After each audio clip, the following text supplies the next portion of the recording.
Good morning. It is my pleasure to welcome you for the second session of the webinar series, Building Capacities for Improving General Export Readiness and Accessing the European Union Market, titled The Business Model Canvas, a Strategic Tool for Innovation, Business Growth and Exports. It is co-organized by the National Directorate for Industry of the Ministry of Industry and Commerce and the Promuove Comercio project, a project founded by the European Union and implemented by the United Nations Industrial Development Organization, UNIDO. Dear participants, my name is Alberto Medina. I'm a project associate at the Office of the Managing Director of the Director of Digitalization, Technology and Agribusiness at UNIDO, and I will be moderating the session today. Today's webinar looks into the Business Model Canvas, a simple but very powerful tool that has and continues helping companies to visualize the key drivers of the company growth and plays a strategic role in mobilizing ideas into action.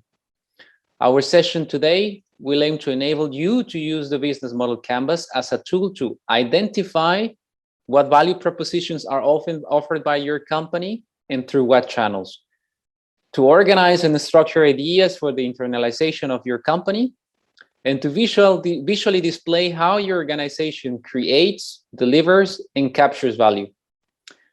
Ladies and gentlemen, it is my great pleasure and honor to welcome our first distinguished speaker and a strategic partner, Dr. Sidonio dos Santos, National Director of Industry at the Ministry of Industry and Commerce, who will provide his keynote address at this event. Director Sidonio, the floor is yours. Muito obrigado, bom dia a todos, caros participantes. Eu queria, em nome do Governo de Moçambique e do Ministério da Indústria e Comércio, reiterar os nossos agradecimentos à União Europeia, que é o nosso principal financiador, e ao UNIDO, que tem estado, portanto, a coordenar e a implementar esse programa. Os nossos agradecimentos.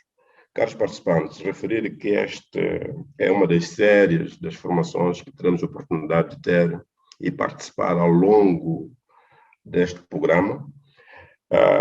Desta série, temos esta que vamos todos inteirarmos e esperamos que possamos obter experiência naquilo que são os modelos de negócios como ferramentas, estratégias para a inovação e crescimento de negócios e exportações. Referir que preocupa-nos a questão da inovação.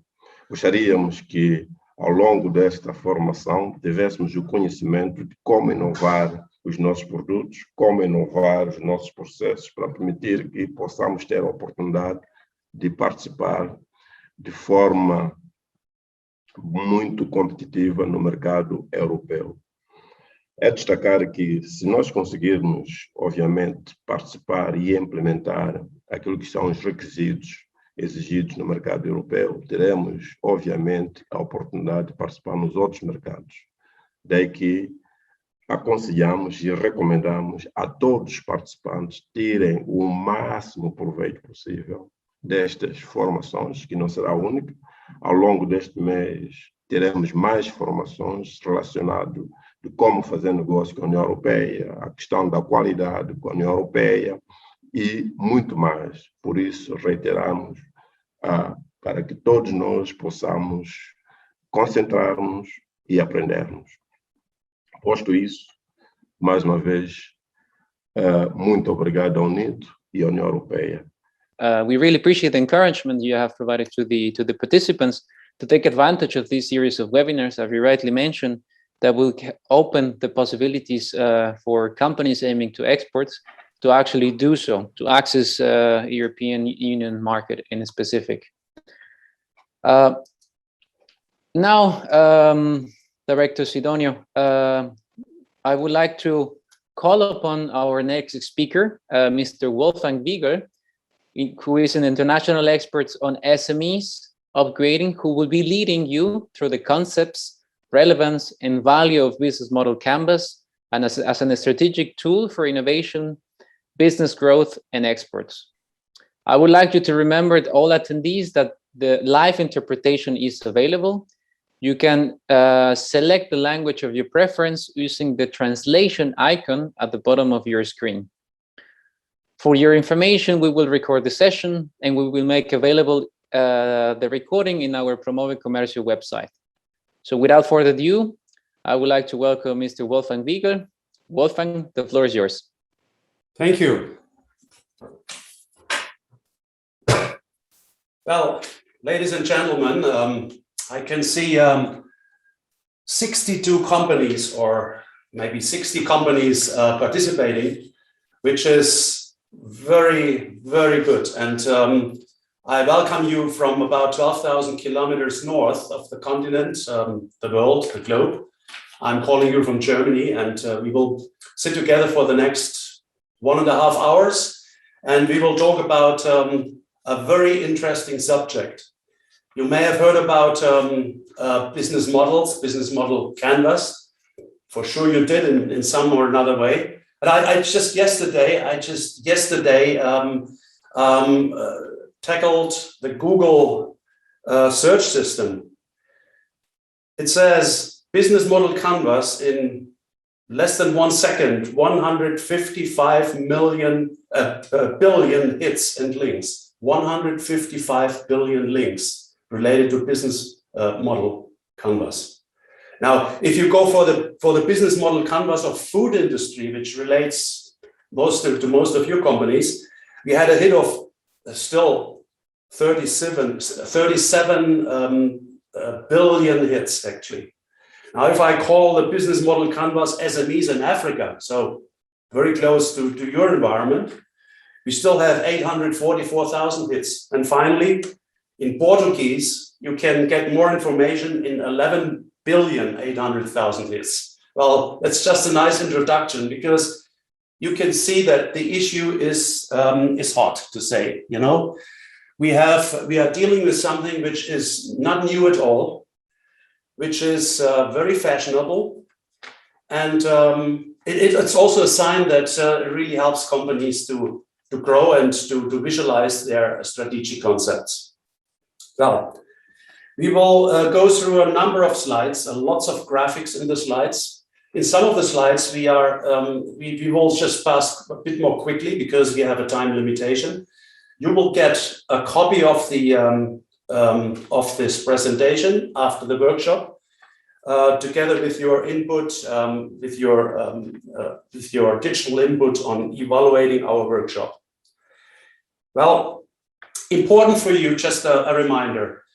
Many of these strategic tools, you know, are helpful, but are even more helpful when you have a sparring partner on your side, someone, some specialist or a colleague who can help you getting into these ideas, asking the right questions for you, filling out the forms, getting the ideas in your mind straight onto a written document, you know. So that would be an important kind of issue. You have business support organizations and consulting companies in your country, and it would be very helpful to have them on your side on these things. Well, in the meantime, 64 participants, 64 different business plans, 64 different business models. All of you have a business model, even though you would probably not consider it a documented, very clear, structured business model. Some of you may say, well, I'm a company, I'm just doing my business. Others may say, I've had another idea. I'm trying to track the idea into better export or into starting export in 2, maybe 3, maybe 4 years. I mean, this all has to do with the business model. What we are now trying to do is to frame it into a visualization as well, besides explaining what is a business model. Which would help you to recognize certain aspects in a better form. Well, let's go to work, and I'll sit down now. Well, basically, I forgot to tell you, you see in the background, these kind of planning boards and flip charts, that's usually the way we work together. So we would have a vivid discussion. This was basically a workshop in Mozambique some time ago. You know, we work together, sit together, and have an interesting discussion about many things. Now, as it stands now, we are doing it a bit differently. So let me sit and start the workshop. Thank you very much. we'd like to have you participating as well. You know, we want to share a few questions with you, and we will ask you in certain moments to provide some feedback, some specific feedback on questions via your mobile phone. And I would have, before we go to the first slide, I would have a first question to you, Alberto. Let's go for the first poll. Right. 1 second. How many collaborators? Yeah. Yep. How big the company is? No? Size of the company.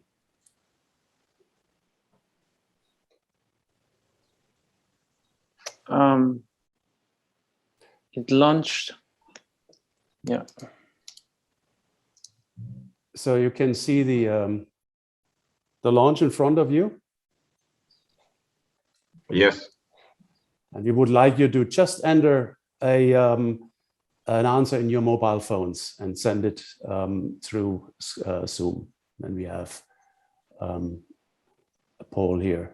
I would ask participants just to answer the first question.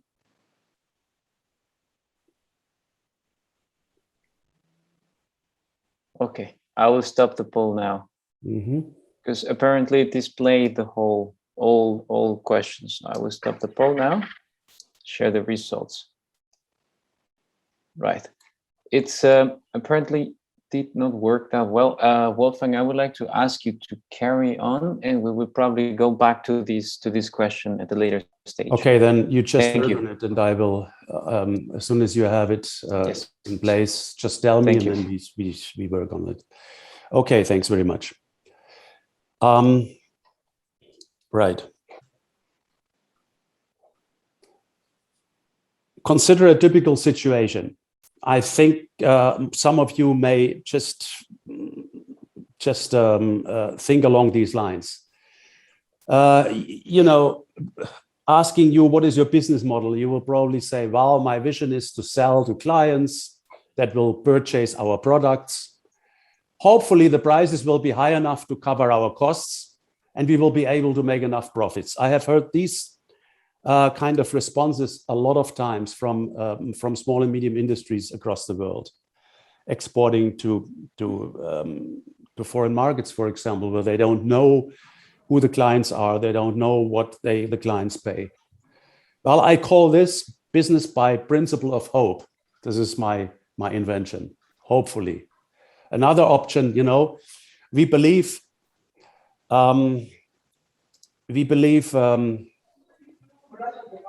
export to international markets is the solution. We will earn foreign currency that will help us to realize our investments. The market potential for essential oils in the EU market must be huge, very huge. So not exactly known what we are dealing with, isn't it? But we just have an expectation. Well, I call it business by positive thinking. We believe it will work out. Another option could be, well, I'm the owner of the business. I have my specific business strategy in my mind. I know what I'm talking about. I built the business. I was always successful, sometimes not as much, but it's going to work. I will adapt. I change my strategy on a day-to-day basis according to need and changing conditions. I call this what? Business in I believe in my ability. Another good one would be, and something which I hear often as well. I have a business plan which was developed, well, I guess 3, 4, 5 years ago, but the situation in the meantime has changed. The profit margin is going down, very unfortunate. Reasons are, well, the financial crisis in my country, in Mozambique a couple of years ago, post-COVID problems right now and since 2 years, which unfortunately resulted in disrupted supply chains and cheaper prices from exporters far out in South America into the EU, especially in the fruit market, for example. Well, reasonable answers, isn't it? I call the last one business by demotivation. We don't want to get stuck with these things, you know, because at the end, what counts is a systematic approach to our markets, be it local, regional markets, export markets. And this is what we are dealing with now in the next 45 minutes.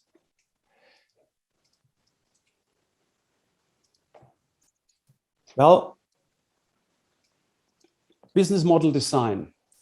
Basically, we talk about 4 key issues, and these are the main key issues in your company, which are your key processes internally. I mean, all the processes you have in your company, from sourcing to costing to production to processing to marketing. And then the most important one, the customer value proposition in green. I consider it the key.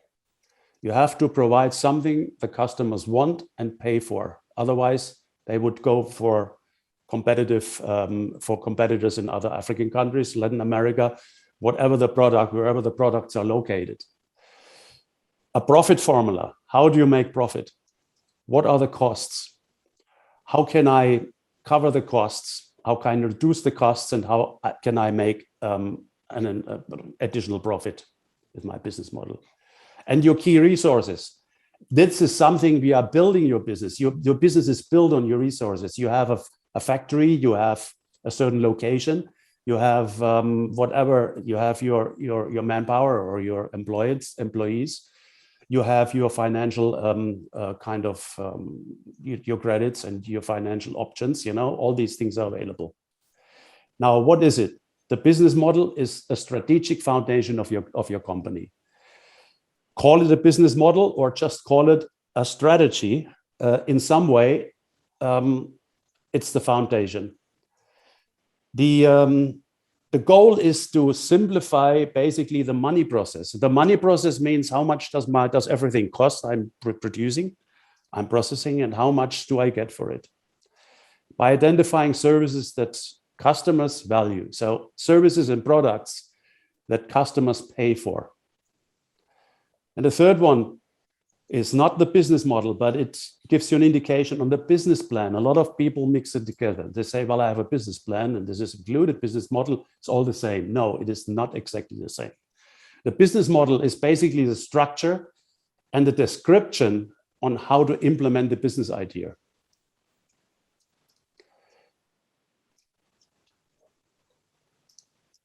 Well, let's go to the next slide, and I'd like to ask you a few questions as we go through here. Well, this is probably a situation you very well know. What do you see here?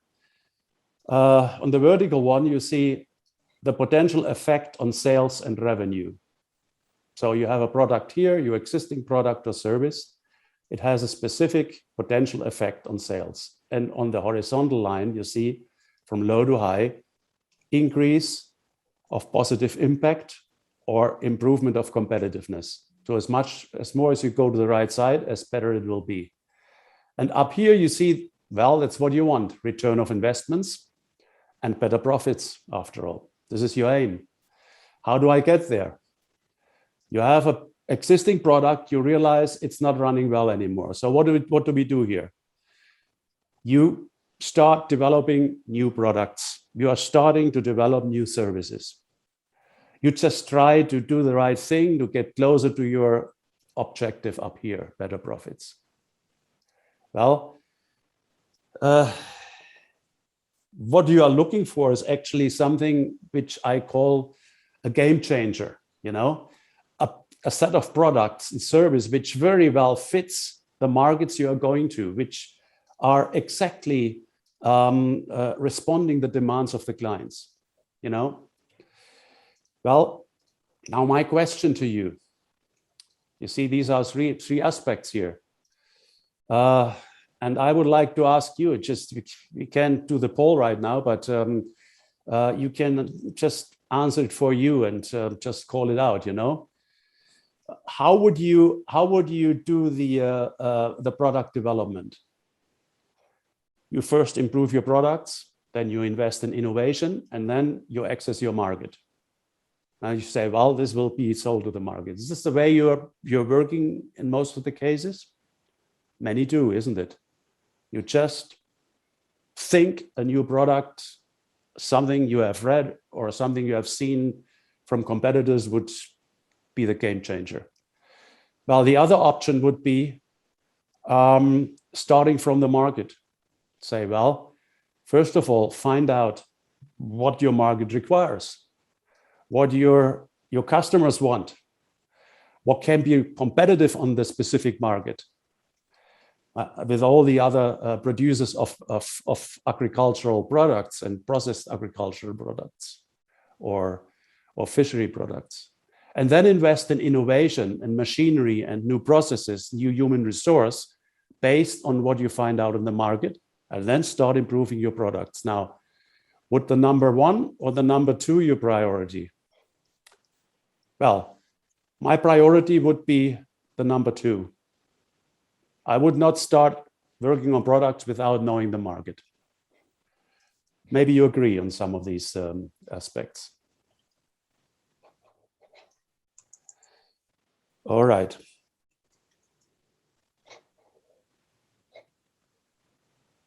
What is a business model?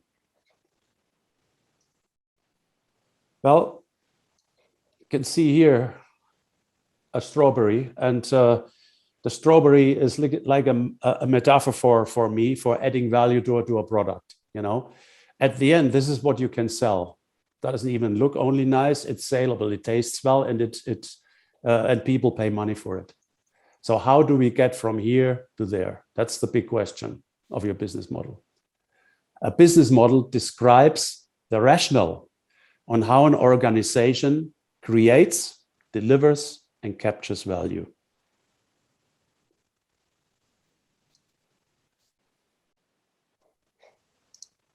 Again, I just talked about capturing value. Building value is another way of saying it. Capturing value is something very specific. Building value is something, well, adding value in a process. It's normal. You have a huge added value in your product from first, from raw material, from the product from the field to the shelf of the consumer in a European country, for example. Even though most of the added value will happen in Europe, which is unfortunately not your share of value you can take in your own business. Now you would have to think about what I can do to get more out of this value. I build value and I want to keep as much as possible of the value. Could be processing. As closer as you get to clients' requests and requirements, at better it will be for you. You can see here, it's another way of looking at it. Again, this is the market. This is what you offer. This is the monetization, the profit model, the sales performance model. And this is, they call it sustainability. You know, whatever happens in between. Competitive advantage, what do we need on innovation, and so on and so forth.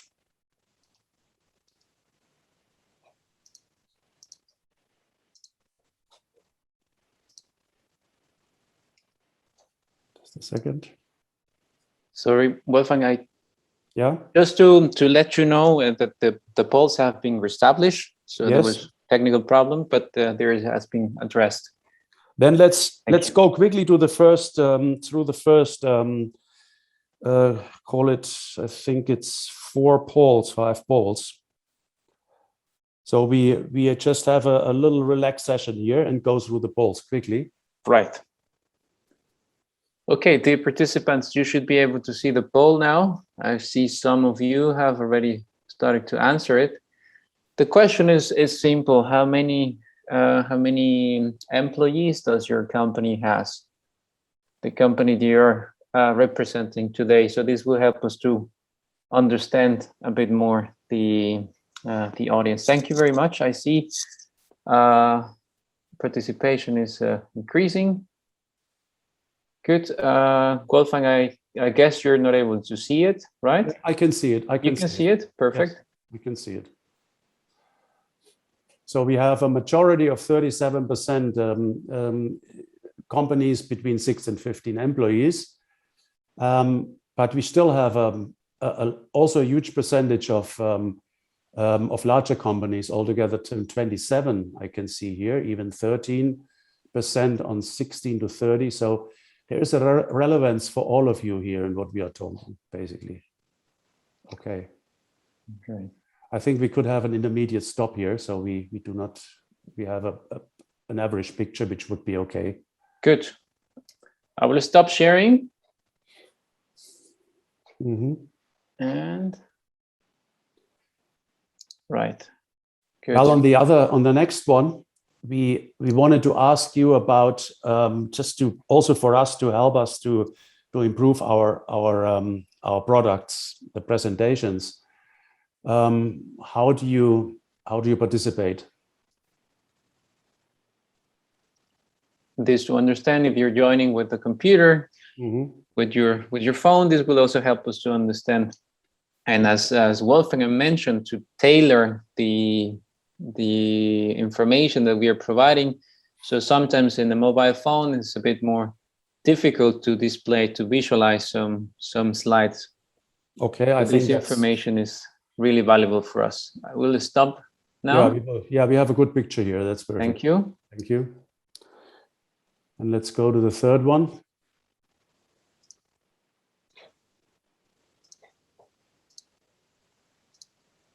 Moving now to the third one. Based on what has been discussed so far and the differentiation that Wolfgang made about business model, and this is to understand if your company has already a documented business model. Well, I can see a lot have a business model, and I would like to ask the question whether it's documented, because business models are mostly in the mind of the entrepreneur and maybe a small circle of managers, which is usually not always enough. But it gives a good overview. Thank you very much. Can you, Alberto, a question to you? Can we immediately jump to the fifth one, so we don't lose too much time? 1 second. Yes. So good. This was a question related to the last frame, to the last slide when we talked about adding value. You know, how do you add value to your products? What is your main aspect?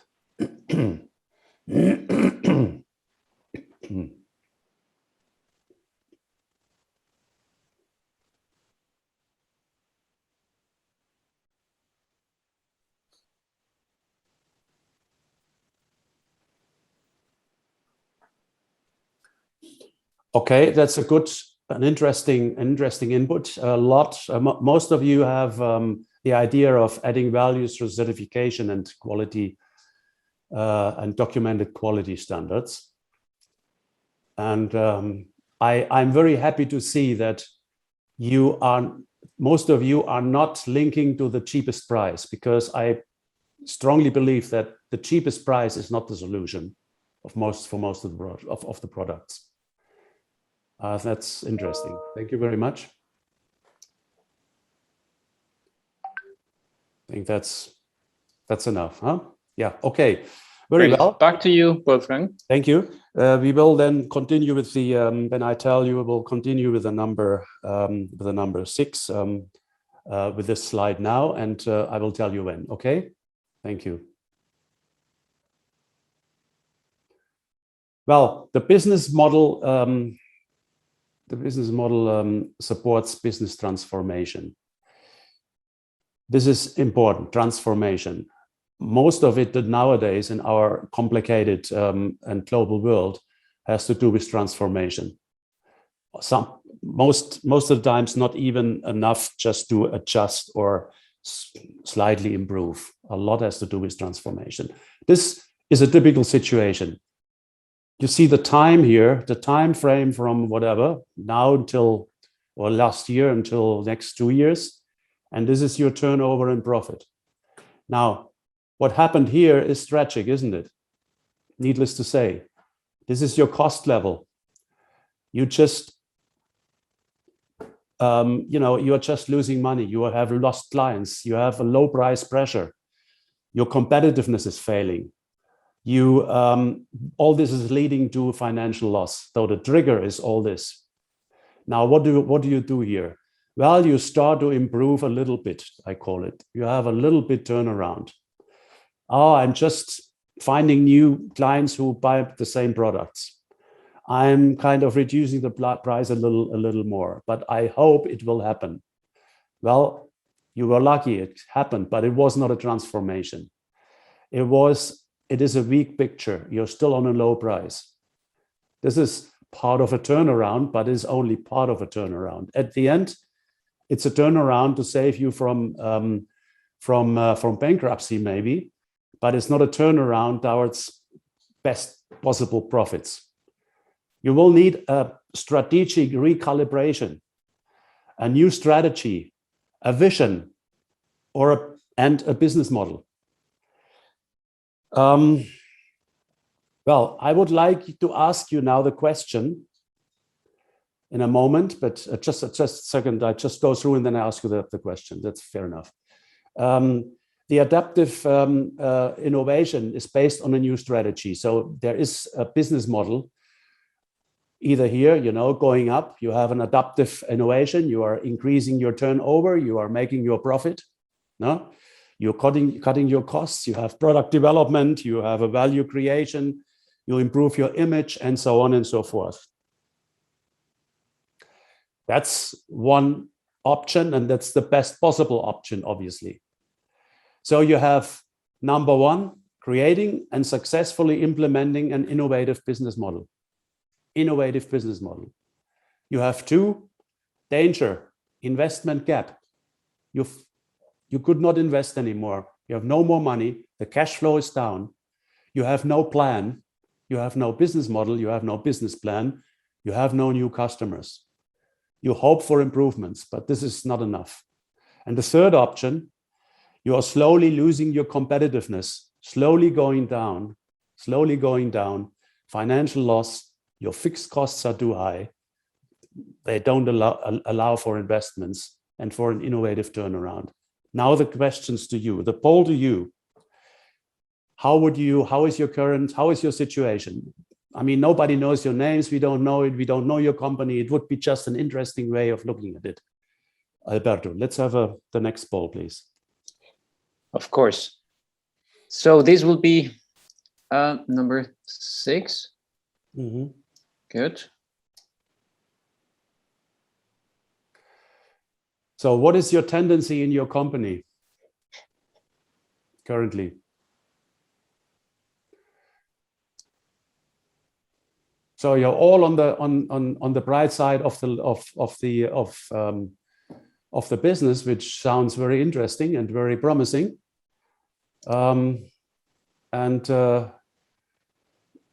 I would just add with my presentation to even more possible results. Oh, well, some come in now and say, we have important to mention also, Wolfgang, is that participants are not able to see the results so far until we close the poll. Yeah, that's fine. So maybe we allow them a little bit more time. Yeah, okay. To complete the poll, and then we share the results. Okay, perfect. Yeah. All right.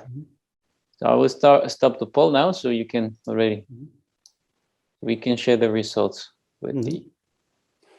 So as you can see here, I mean, we had about half of you in the poll, but it's a tendency, it's a trend. Most of you are on expansion and growth path, which is nice, which is very good to hear.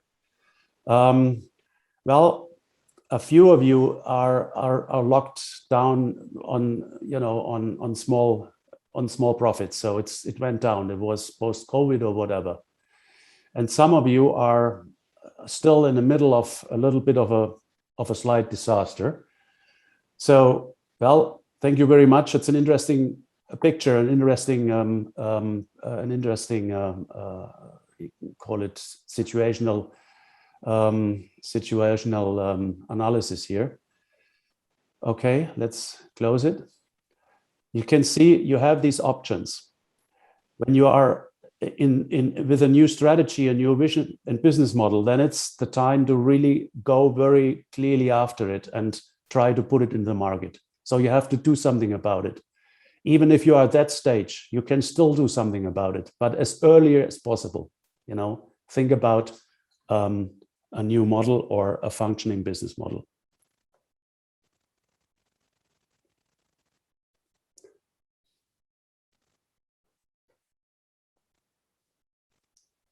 Well, your business model is most likely a one particular product or service. So you have a unique knowledge. You have a good overview of your company and of your market. Your overheads have to be covered by one offering only, by mostly one type of export product. Well, it can be, in other cases, it can be more complex. You have, there are business models which are connected, a combination of services of different markets, a combination of different key clients and client channels, customer channels. And there is another one which is more complex, multiple business models, not even integrated, but running in parallel. This is, for that you need a skilled managerial team, and you have to have experienced, flexible employees and so on. But let's stick with this one, because this is more your reality at this point. This is more on the huge companies, multinational companies and others, big food companies. Right. Now, visualization helps to stay focused. I mean, this is something you know from many other occasions in your business and private life. If you have something in your mind and speak it out to your managers, they will probably lose the information, 80% of the information you are telling them in the next 5 minutes. Even yourself will probably not be able to recover exactly the same idea in the next day. So I believe very much in visualizing processes, in visualizing visions, visualizing strategies, where you have them in one piece of paper, in one sheet, A4, DIN A4, in one kind of small piece of paper. You have the business model, your principal strategy on your desk. And it reminds you all the time on the very specific issues you have to deal with. So you're mapping your existing business model. And this is what we are going to do in the next half an hour, or for the rest of our webinar, trying to tell you and show you a system on how you can do a visualization of your specific business model, which you probably have to still to develop or to improve or to reestablish, Well, there could be an updated or new business model, this is your older one, this is your existing one, but you realize you need to go into a different business market, products and whatever you want to improve, as I showed you on the last slide. Then you redesign your business model. This is for the small and medium industry. It's all the same. Well, there is another one. I just keep it a little bit away from our main sources. It's the managing a portfolio of business models. If you manage a portfolio of business models, as I told you, it's more complex, because you have to deal with different scenarios at the same time. And for that, you need, of course, more funding, you need more people, you need a very complex network in your company as well, in order to follow up the different business model requirements. Well, usually these business models can be very innovative, because they are changing a lot and they are adjusting to new developments. With these business models, companies are exploring parallel markets. While they still work with their main and original business model, they are exploring another one in the same time. All is possible. Can be very useful, but it's for a smaller company, to my understanding, rather a bit too complex. Now let's, an interesting one. Let's show you something here. Who heard about Walt Disney? Everybody. I think as children, we all read the Mickey Mouse and Donald Ducks and whatever. And, you know, and we heard about the Walt Disney, the Disney World in the United States or in Paris now and other places in the world. In 1957, Walt Disney developed a analog business model design. So it's really an old story. So this is the original 1957 business model of the Walt Disney corporate strategy. Nothing like you would see today. I mean, this is all analog. These are all connections. Well, I just told you, all we knew about Walt Disney was the Walt Disney magazine and the publications, the comic books that's here, you know. But in the center of the business, in the business model idea in these days was a mixed kind of approach, which we don't see much today. Creative talent of studio. So it also had to do with creative people. Creative people started the business, you know. That's a creativity business model to say, which ended up in a huge monetary business model. You can see all the connections, merchandise, Disneylands, you know, comic strips, music, and back and forth. So that's how they started. Isn't it amazing? Oh, I have an interesting small, short,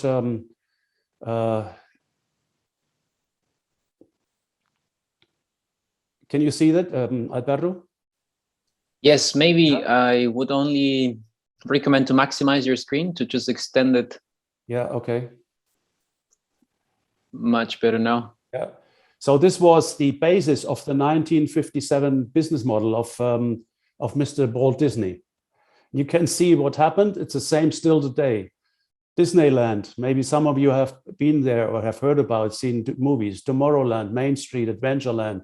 I've been there a couple of times, and I'm always going again when I'm in the United States because it's so fun, you know. You see the old first-time pictures here. It almost looks the same, except a bit more technology, maybe, you know. So the business model really has gone into reality here. No?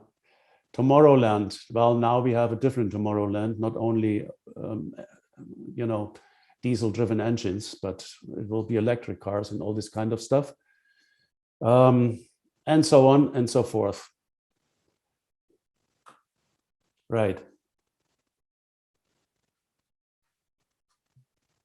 Oh, you can go back here.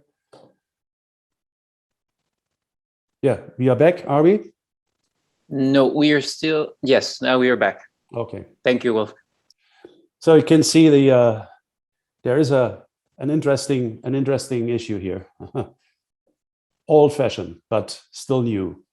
Another option, another kind of example is the DuckDuckGo business model. DuckDuckGo is a search machine, for example. These business models have specific focus, you know.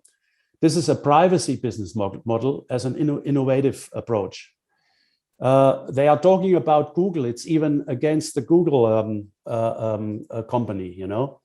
That's possible in the United States. It's not possible in my country, for example. But in other countries, you can openly kind of attack, you know, competitive companies. People look for more privacy in their lives. That has gained a new, renewed meaning in modern times, and that's where this business model is aiming to. You know, I want privacy from Google, but I don't get it. So go to DuckDuck, and you will serve the web by protecting my privacy. Untracked advertising, untracked affiliate marketing. That's the DuckDuckGo business model. Another one is the Amazon cash machine business model. Well, I think that's one of the real big money makers in the world. We all agree. Cash converting cycle business model. Cash machine. Can you see that net income margin? 1.7%. How can a company with a thin margin of 1.7% survive and become one of the most valued companies in the world? That's a good question, isn't it? Amazon, and that's how they explain it here, with a low profit margin, yet very disruptive. Amazon can get its partners to finance the business, their business, the Amazon business, by short-term liquidity. Very clever. A lot of days for payback suppliers. So they get the material, but they don't pay for it. And they get only days to convert receivables. So they get cash right away, but they pay for the input much later. And it's only a few days to convert the inventory into cash. So you see, there is always a specific issue involved, and there is a customer benefit involved. So no business model without customer benefit. That is important also for you to know. Once more, because a lot of people still don't believe it's a difference between business model and business plan. Again, the business model is the mechanism through which the company generates profit. And the business plan is a document presenting the company's strategy, operationalization, and expected financial performance for the years to come. So these are the two main differences. The business model canvas. Now we are going through the business model canvas. And this is the next part of our presentation. It is a strategic management tool that visualizes specific answers. It has 9 categories. I'll show you in a moment. The business model canvas is a simple tool to better visualize the conversion from the in theory stage. Well, you know, a lot of things are pure theory, into a planning stage, not in the realization stage. This is operational. We are still at a strategic tool here. And the business model canvas is an abbreviated 1-page overview, 1 page only, 1 page, no more, providing a snapshot picture of key elements of your business. 1 page. Right. The business model canvas visualizes a few things. First, how does your product add value? Who will buy the products and services? Why do the customers will use the products and services? Why are they interested in paying for it? How it will happen? How does it get to the client? And how does the money work? You know, what can you earn and what you have to pay? These are the basic 5 big areas we are talking about. The 9 key elements of the business model canvas are these: customer segments, value proposition, channels, you know, client channels, customer channels, sales channels, customer relationship, key resources, key activities. What do I have to do in order to satisfy the client? What are your key partners which enable you to do your own business? What are your revenue streams? How are they created? And what is your cost structure? And at the end, well, this has to be in a useful relation, isn't it? More revenue streams and lower costs. This is the final goal. By the way, as I told you, we send you the slides so you can go through all this again, as we are running quickly because we have a time restriction. Later, you can just recover a few points and bits and pieces that would help you. Well, but before you start even using the canvas, key is information. Information is key, better say. You know, you have to be informed because you have to come in with already some straightforward and down to earth, realistic assumptions, and also not only assumptions, also knowledge, experience. Well, there has to be a management, a leadership, and a vision. So the company owner, you as the company owner, or together with the main managers, are key. They have to kind of mount the concept. There have to be products, linkages, strategies somehow in place. Without products, no business. I always say, if people tell me Why would a client buy for you? Because I have a good product. This to me doesn't mean anything. The product to me is the most normal thing, you know. If you don't have a product, you wouldn't be in business. It's much more. It is the specific value for the client, you know, the added value, which make it interesting. Well, this is COVID. It means that you have to have operations in place which relieve you from all these from all these effects, you know. So this is what I'm talking about, your strategies. Then you have to have market information. That's crucial. You have to know what is your target client and your target market, and what are my logistics, and what are the available logistics toward the country and the job in the shop of my client. And finally, you have to have financial resources. I mean, you have to be able to charge the batteries every day, isn't it?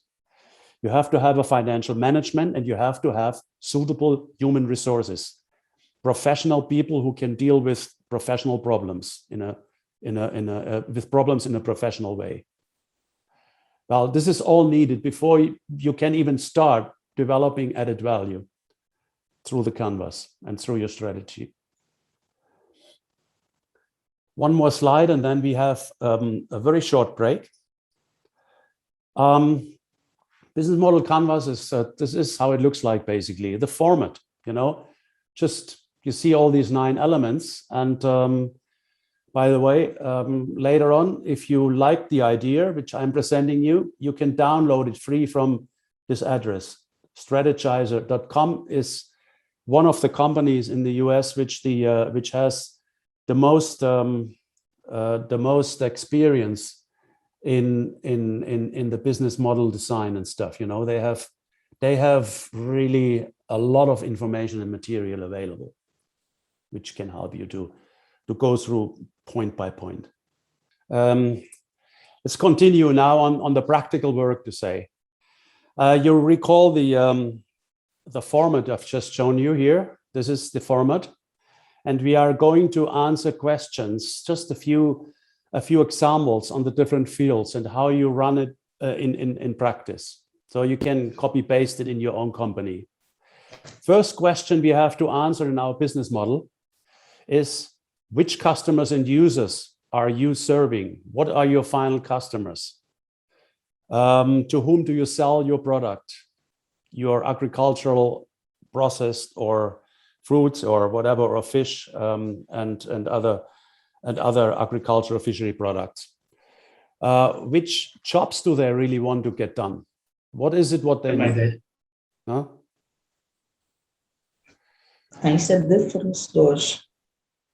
Hello?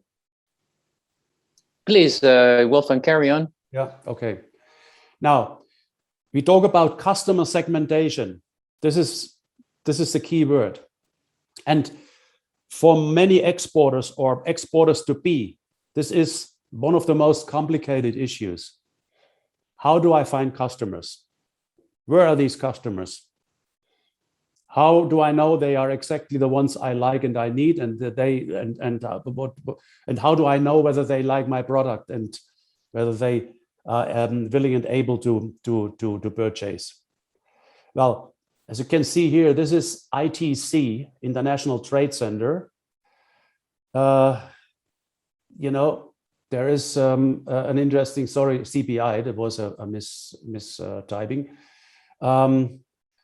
I'm sure, can you see the website? Yes. Yes, we can. CBI is from the Ministry of Foreign Affairs in Netherlands. This is a website which is very interesting. And it's free of charge, and you can search all kind of different products, you know. Just give you an example here, say, and the terms to find market research, fresh fruits, for example. Let's see if it happens. If something happens quickly. Well, nothing helps, nothing, yeah, okay.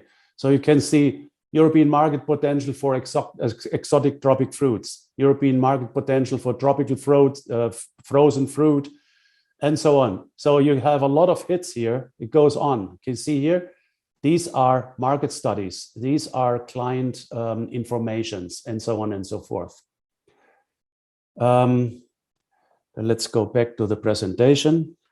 So you can see here, I mean, this is interesting information, you know, here, for example, the two different types of clients, large importers, specialized importers and traders. What does it, how do they qualify?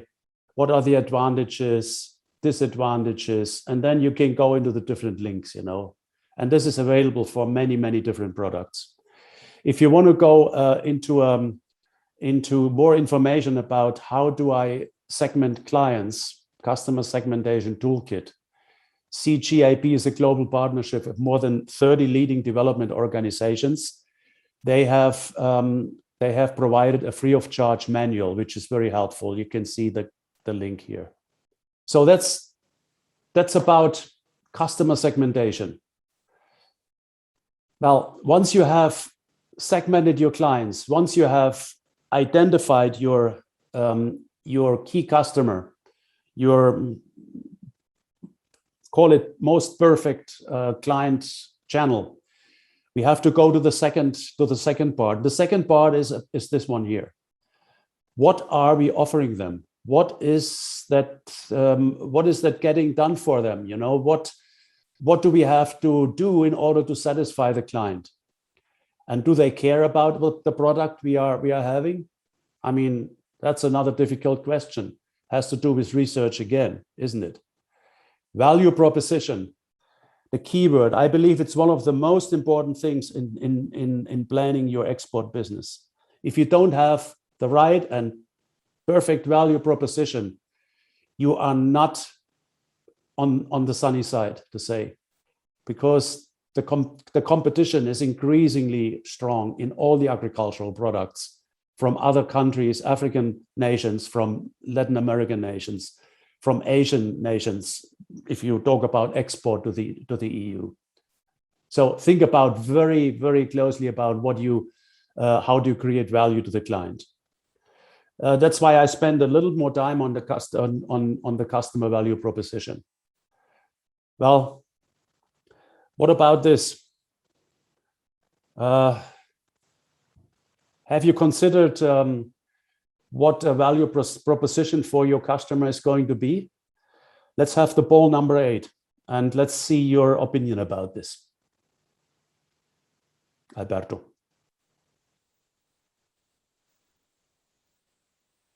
Yes, apologies, my microphone was muted. Yeah. So you're going to launch poll number 7. Number 7. So no, it is number 8. We need number 8 now because we switched the other one which we lost. Yeah. Right. Okay. So everybody should be able to see it now on their screens. Right, Wolfgang, would you like to comment? Yeah. Well, I can see there's a growing. Let's just wait for the final one, then I'll give a quick input here. Right.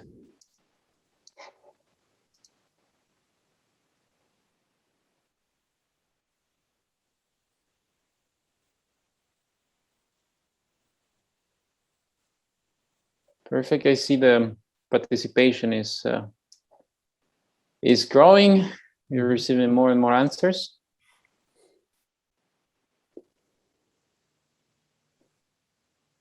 So interesting to see how you consider a specific customer value proposition in your product offer.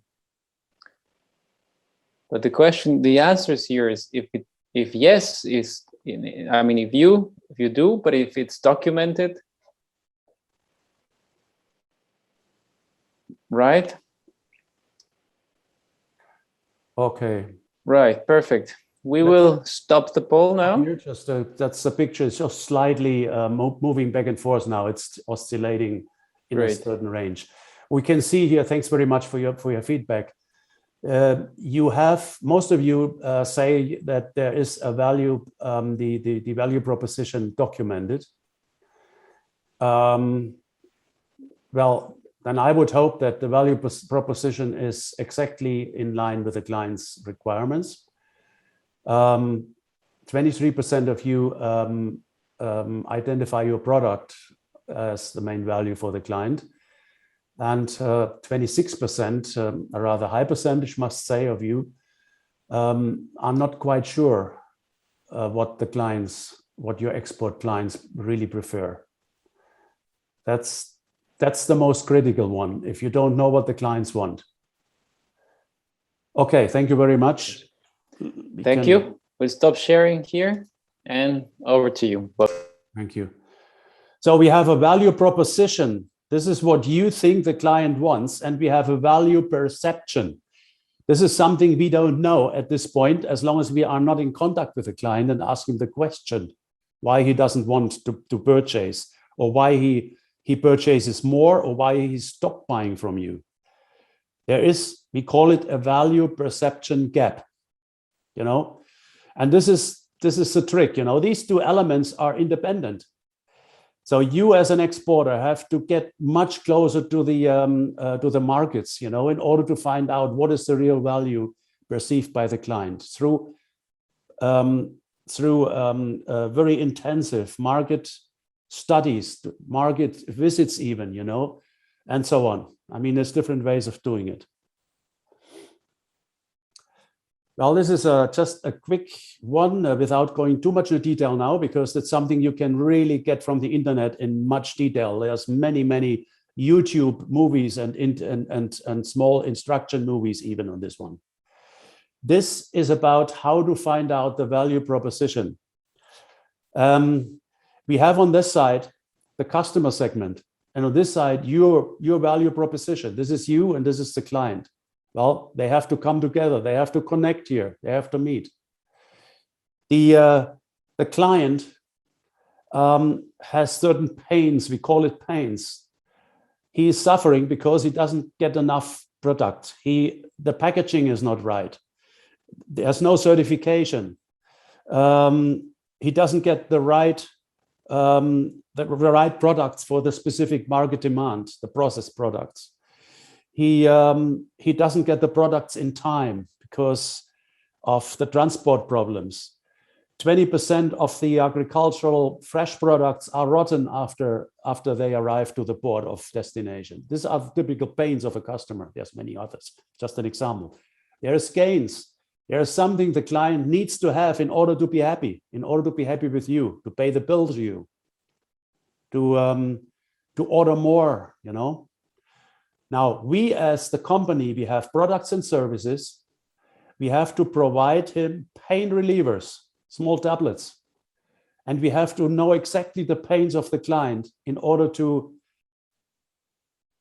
get it going, to fix the problems for the client. Not only send him a product, but to fix the problems the client has with a specific product.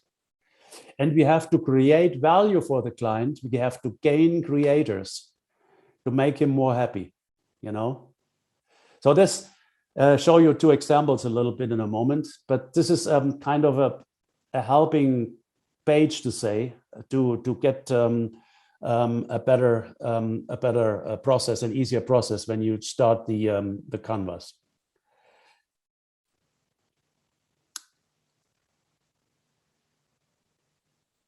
Once you have done your value proposition canvas, it feeds right into the value proposition and the customer segment kind of fields in your business model canvas.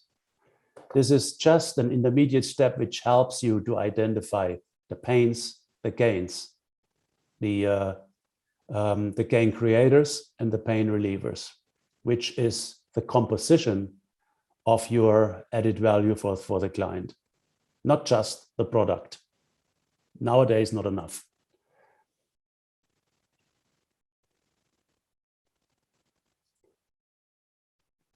Well, as you can see here, a typical example. This is Tesla. I selected Tesla because everybody knows Tesla, the kind of electric car. Now building imagine a new factory in Berlin, in Germany, starting production of 500 of, I think, how much? I think they want to build 500,000 cars in a year. I don't know. I mean, it's incredible for the European market. Well, here you can see this company has the client. The client actually is the Tesla client is the car driver, you and me, you know. So we have a problem of lack of charging stations. We have fear of a dead battery, you know. We don't like the frequent charging and these kind of things. But we have gains. What we really like, the brand recognition. Well, if you have a Tesla, you have something like a Mercedes. Sorry, I'm German. I have to make some recommendations here. You have high safety ratings. You have a range of up to 400 kilometers. Well, Tesla is the world leader on this one right now, I understand.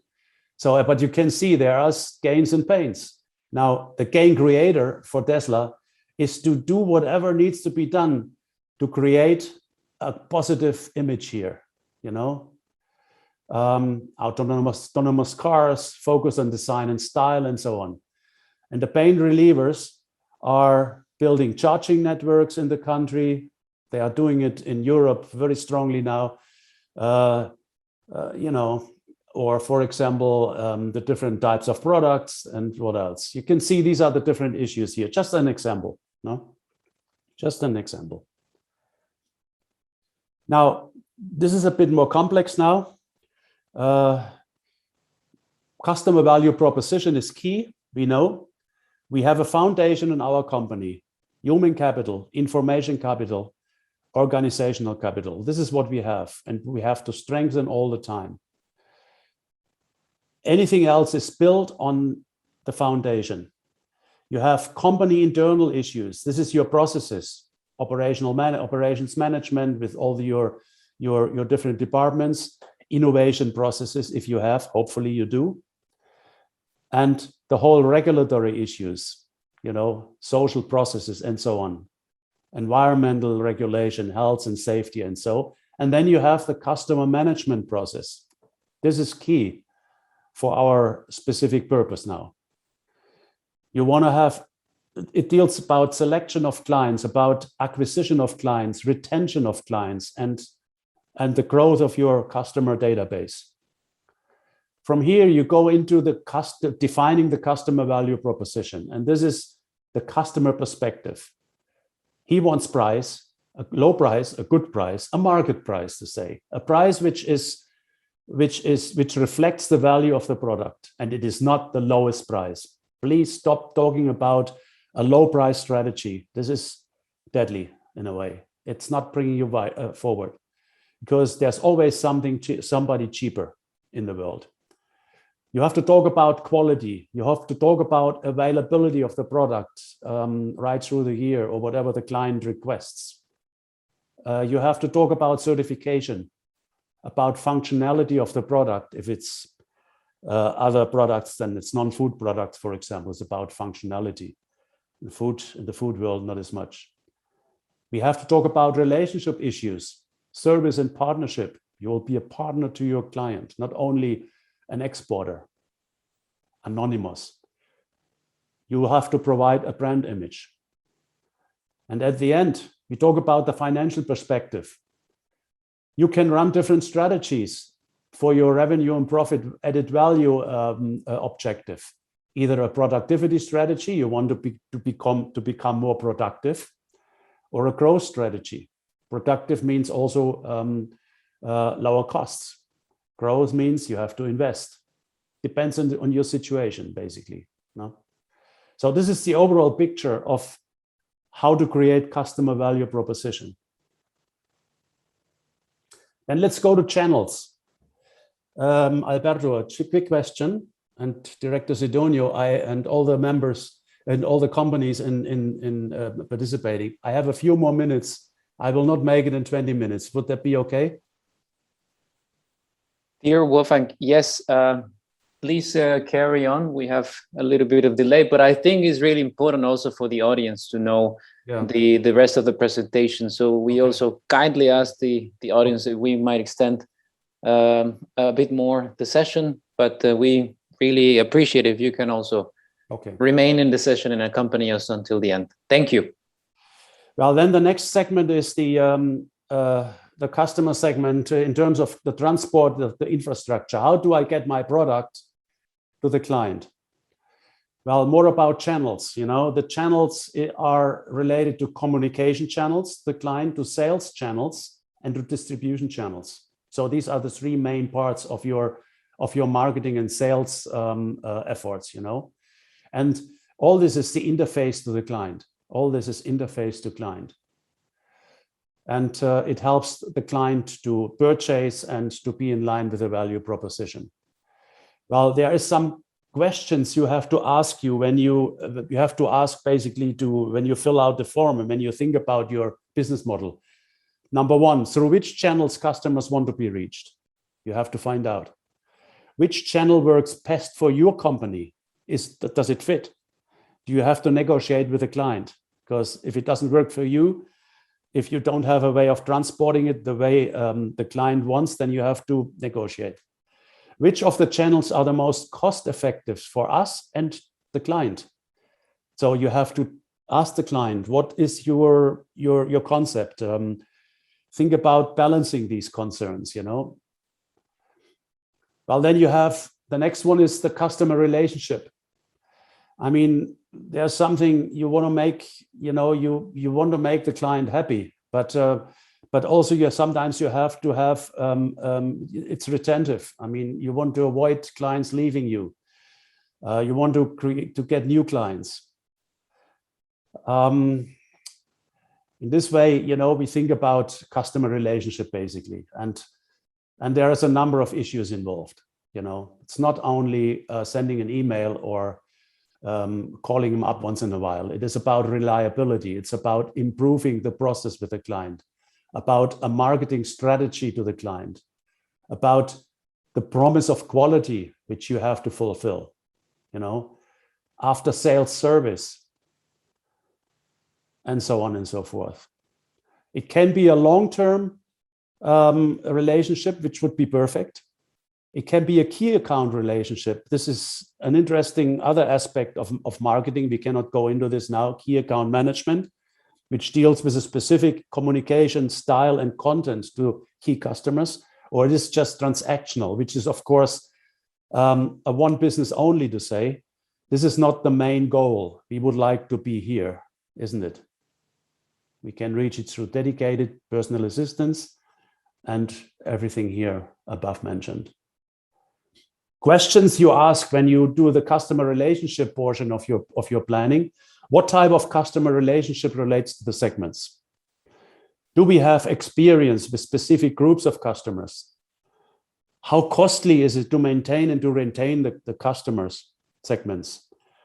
How does it fit into our overall business model? All these questions you have to ask yourself, and then you can design something suitable. Then there is the revenue stream. Well, the revenue stream, of course, for you, a very important one. What are the customers willing to pay and how? Are you generating transactional or recurring revenues? Hopefully recurring. Every time, every quarter, every season, you send out a couple more containers, recurring. So this will kind of stabilize the business, of course. Some keywords here. You see, this is our business business canvas. There's always a needed balance between value proposition and value demand. I say it again and again and again, And the revenue stream is created by your value proposition and by your customer who is paying the bills. This is an important aspect to consider.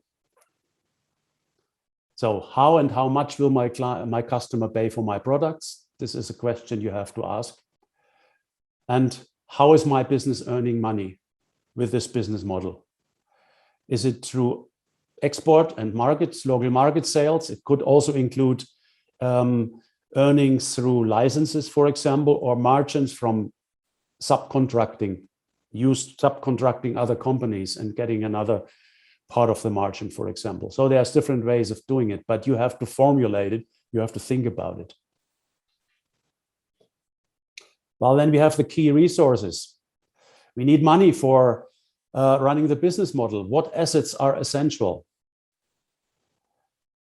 Well, here you have a few aspects which are quite obvious, I would say, for you, because you deal with it day-to-day basis. You have to provide required key resources in your company. That's key. Otherwise, you cannot produce, you cannot satisfy clients, you cannot export. You have to secure sufficient good quality primary products. So think about your product, your quality control for the primary products from the field. That's the key for having, it goes right through the stages. I mean, what doesn't work here doesn't work at the client's desk. Anything needed to realize the value proposition. If you need to add another value, another packaging style, another labeling style, another certification, you have to think about it. It costs money. You have to implement the best suitable supply chain management. We have a saying in Germany, hard to translate it in English, I'm trying at least.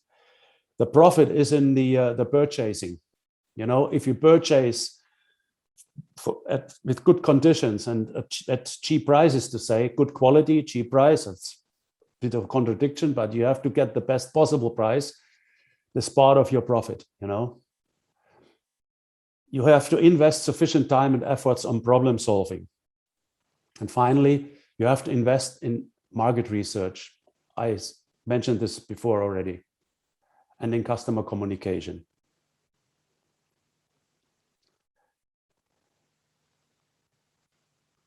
Now,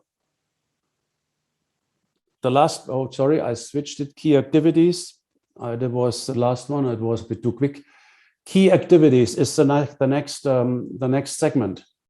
What are the key resources that are required to deliver the specific value proposition to the customer? I mean, there's key resources like IT and software, production and processing equipment. You have to think about what type of processing, what type of infrastructure do I need to for the packing and for keeping the products safe and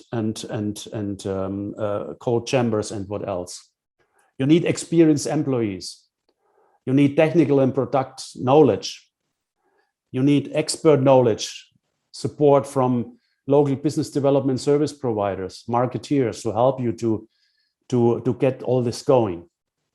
And you need financial resources. I mean, this is obvious, but you need to think about.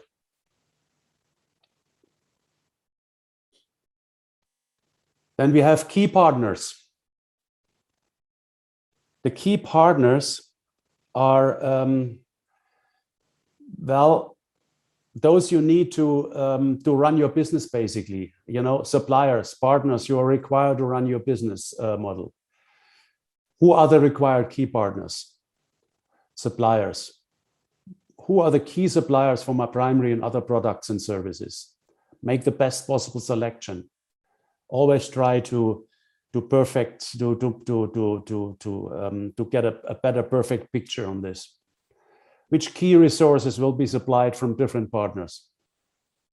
Which key activities or inputs are performed by business partners? Do you need other partners, subcontractors, colleagues to work with, and so on? All this has to be well considered when you talk about the question of partnership. Well, and then the cost structure. What is the resulting cost structure? Costs while you work with a specific business model. Well, there are some questions to ask. What are your main cost blocks in your business model? The specific one you have to calculate. What does it cost me to implement this type of model, this type of competitive advantage to that type of customer? Which are the key resources? Which are the most expensive ones? Can I make it cheaper? Which key activities are the most expensive? Can I make some improvement here? Are there any necessary and realistic adjustments necessary in your cost structure? In most of the cases, it is possible, let me tell you. Well, after all, once you have answered all these questions, you have your one-pager. And don't only guess. I mean, it says guess. I don't like this. No guesses. Here we have facts, data, numbers, knowledge, experience, no? And then it's a workable and systematic business model. It looks like this, and I'm not going into the details. All the questions are here again. So when you get the print, of the presentation, you can just read through and ask you these questions and work just on top of it. You can also download it from businessmodelgeneration.com. Right down on the bottom. A typical export business model canvas, for example. Who are the clients, the perfect clients? Export vision in one sentence, value proposition, what do you offer that others don't? These are the key questions you have to answer when you do your export business model canvas. What are your fixed costs, your export costs? What is your pricing system? And so on and so forth. No, most important are these three fields here. Unique value proposition, competitive advantage. And how do you provide the solution to the client? This is key. Well, this is another example of a food business model, which you can read through in more detail when you get the material. A bit food related, more for the local market business. I won't go into details. You can just read through when you get the printout. Now, this is my last page. Finally, what to avoid. I mean, we have run through very quickly through a lot of work which takes some time to implement, but there's always a danger to commit cognitive murder, I call it. Showing the entire canvas all at once. So you just want to have all these informations at once. Now go step by step, understand what you are doing. Don't have everything at once. It shows too many details. Just stick with your most important information. The same with having too many ideas in one canvas and one category. This is not a question of brainstorming here. It is the next step of brainstorming. It is trying to get the brainstormed many ideas into some focused specific ones. And you have to fill out the boxes by considering the connection between these categories. You have seen that before. They are all connected. There's no individual issue. And don't take too many conclusions which do not connect with each other. For example, if you talk about revenue without customer relations, you cannot talk about revenue. This is connected. Or if you talk about low profit without cost calculation, you cannot manage. These things have to be observed together. Also, don't mix too many time horizons on the past, present, and future. Think about a present business model or a future business model. The past issues will be the experience which is fed into a future improved business model canvas. And don't make things more complex than they really are. I mean, after all, we are trying, and this is one of the meaning here, we are trying to downgrade it a little bit into a more simple way of doing things instead of complicating things very much for you and your employees and your colleagues in management. Well, ladies and gentlemen, this was about all I could tell you in the short time available. I really hope you got some out of it, and you will be able and interested in implementing this concept. And now back to Alberto. Thank you very much.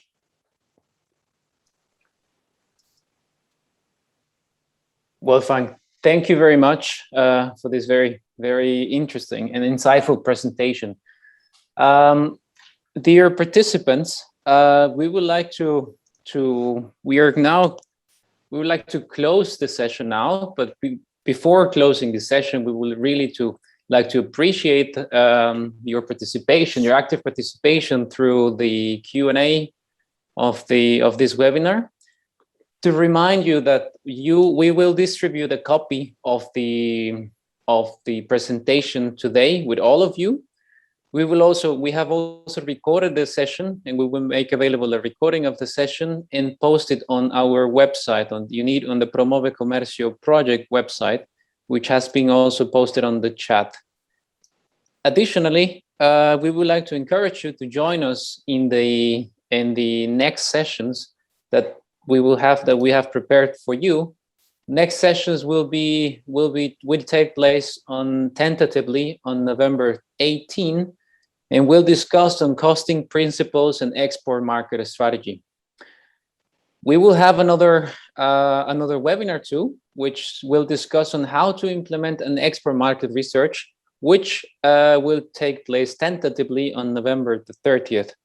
We will distribute this information with you and also make it available in our Promuove Comercio website. With this, we would like to once again thank you for your participation. Thank our speakers. And Wolfgang, I see you would like to comment something. Director Sidonio was raising the hand. Please, yes, I would like to give the floor one last time, Director Sidonio, if you could kindly. Muito obrigado. Gostaria sim. Eu queria recomendar primeiro dar os parabéns ao senhor especialista Wolfgang. Gostaria de recomendar que nos próximos cursos, próximas formações, que trouxessem exemplos concretos de Moçambique para a Europa, porque vejo algumas perguntas estão mesmo relacionadas com a questão de Moçambique para a Europa. Exemplo como exportar a banana, como exportar a amêndoa, quais são os requisitos, no modelo em que foi feito para a viatura na Alemanha. Portanto, gostaria que trouxéssemos a realidade nossa, moçambicana, uma vez que nós estamos a formar os nossos empresários para acessar ao mercado europeu. Portanto, fizéssemos um bocado de esforço, trazendo exemplos típicos, usando algumas empresas que já estão aqui e já foram escolhidas, e que estão escolhidas e estão sendo formados para efeito. Obrigado. Thank you very much, Director Sidonio, for these remarks. We will definitely consider these remarks for the future events, and also talking about export market research, and which will be one of the topics that we will address in the upcoming webinars. I think in this regard we can provide more concise information on and also aligned with the context of Mozambique. With this, if there's no further comments, we would like to close the sessions. And once again, thank you for your active participation. And looking forward to welcome you in our next webinar on November 18. Thank you very much. Thank you. Bye-bye. Bye. Muito obrigado.